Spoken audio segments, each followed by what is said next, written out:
الله الله المؤمن يا الله. أعوذ بالله من الشيطان الرجيم. بسم الله الرحمن الرحيم.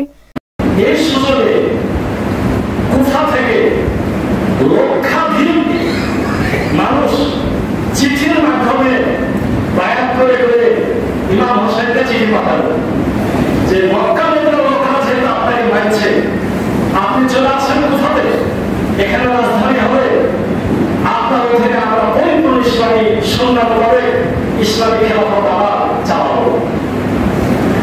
ইমাম হোসেন রাদিয়াল্লাহু তাদের কথা সরল বিশ্বাসে তিনি রওনা হয়েছিলেন। কিন্তু কুফার মুসলমানরা খুব বেশি পাকা ইমানদার ছিল না।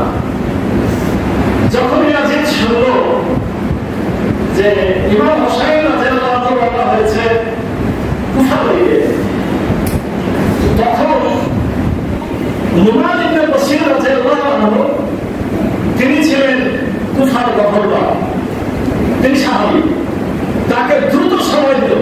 কেন সময় দিল? নুমান ইবনে বশীর রাদিয়াল্লাহু আনহু কি করবে না, অবশ্যই ইয়াজিদকে সমর্থন না করে ইমাম হোসেনকে সমর্থন করবে। কারণ ইমাম হোসেনও সাহাবী, নুমান ইবনে বশীর রাদিয়াল্লাহু আনহু সাহাবী। এজন্য তিনি দ্রুত একজন পাপিষ্ঠ রাহুল উবাইদুল্লাহ ইবনে জিয়াদকে গভর্নর করে পাঠিয়ে দিল। উবাইদুল্লাহ ইবনে জিয়াদ আল্লাহ রাসূল সাল্লাল্লাহু আলাইহি ওয়াসাল্লামের দরিদ্র ইমাম হোসেনকে কারবালা নামক স্থানে 4000 সৈন্য দিয়ে প্রতিরোধ করল। এবং উবাইদুল্লাহ ইবনে জিয়াদ কুফার লোকদের উপরে এমন অত্যাচার করল, তারা সব ঘরে লুকিয়ে গেল, তারা আর বের হলো না। এবার 4000 সৈন্য যখন সামনে পড়ে গেল, ইমাম হোসেন বললেন যে দেখো, তোমরা যদি আমাকে খলিফা মানতে রাজি না হও, আমার দরকার নাই খেলাফতের, তোমরা আমাকে মদিনা খরচ যাও, সোজনটাই মদিনা চলে যাচ্ছে। সহজ কথা, এখানে কোনো জটিলতা নাই।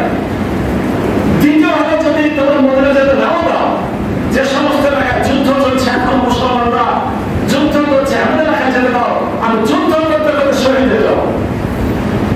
তৃতীয় প্রস্তাব হলো যদি তাও না হয়, তাহলে আমাকে কোথায় যেতে দাও, আমাকে সরাসরি ইয়াজিদের কাছে যেতে দাও, আমি তার সাথে বোঝাপড়া করি।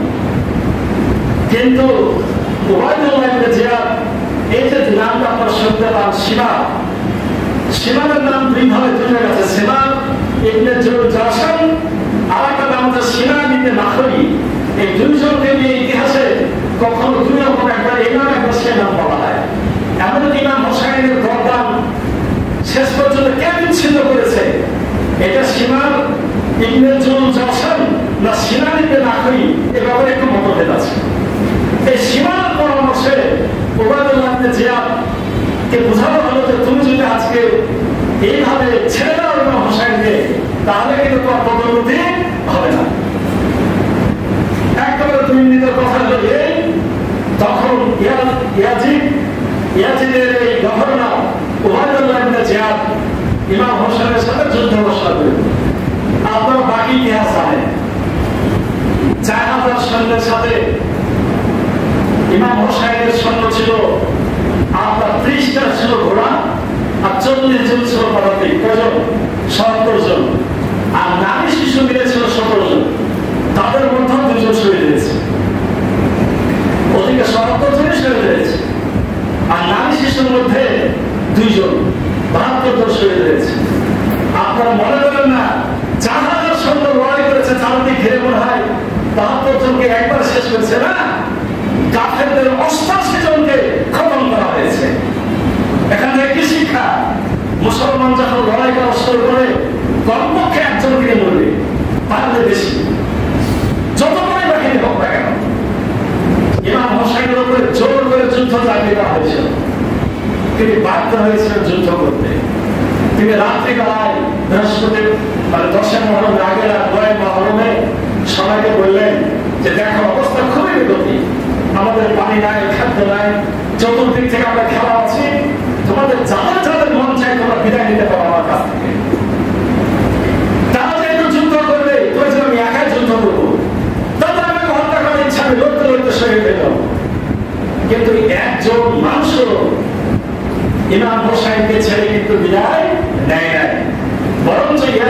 বাহিনীর বেশ কিছু সৈন্য ইতিহাস বলে ইমাম হোসেনের পক্ষ নিয়েছে। শেষ পর্যায়ে সকালবেলা থেকে যুদ্ধ শুরু হলো, সন্ধ্যা পর্যন্ত প্রবল বীর বিক্রম ইমাম হোসেন তাদের সাথে লড়াই করেছে।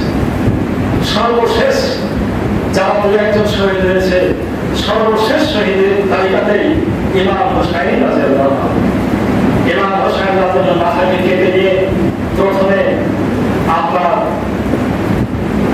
গভর্নর হাউসে ওয়াকিবুল্লাহ জিয়াদের কাছে নিয়ে যাওয়া হয়েছে। ইতিহাসে বলে তার মুখে নাকে আপনার তরবারি দিয়ে খুঁচানো হয়েছে মাথা। এবং আমি সেদিন আশ্চর্য হলাম, যে কথাটা খুব গোপন থাকে, ইয়াজিদকে যারা ভালো করার চেষ্টা করে তারা ঢেকে রাখে, ইয়াজিদও কামনা করেছে। আপনার ওয়াকিবুল্লাহ জিয়াদকে একজন সাহাবী প্রচন্ড ধিক্কার দিয়েছিল, ইয়াজিদকেও তার ওখানে তাকে প্রচন্ড রূপে ধিক্কার দিয়েছিল। এই 10 মুহররম 61 হিজরি সালে এই দিনে বলতে পারেন ইসলামের আলো বহুদিনের জন্য নিভে গেছিল, বহুদিনের জন্য ইসলামের আলো নিভে গেছিল। তারপর ইতিহাস আজকে আর বড় সময় নাই, আমরা একাধারে মনোরম এই ধরনের নতুন নতুন ভিডিও পেতে চ্যানেলটি সাবস্ক্রাইব করে রাখুন, লাইক করুন, কমেন্ট করুন এবং বন্ধুদের সাথে শেয়ার করে রাখুন।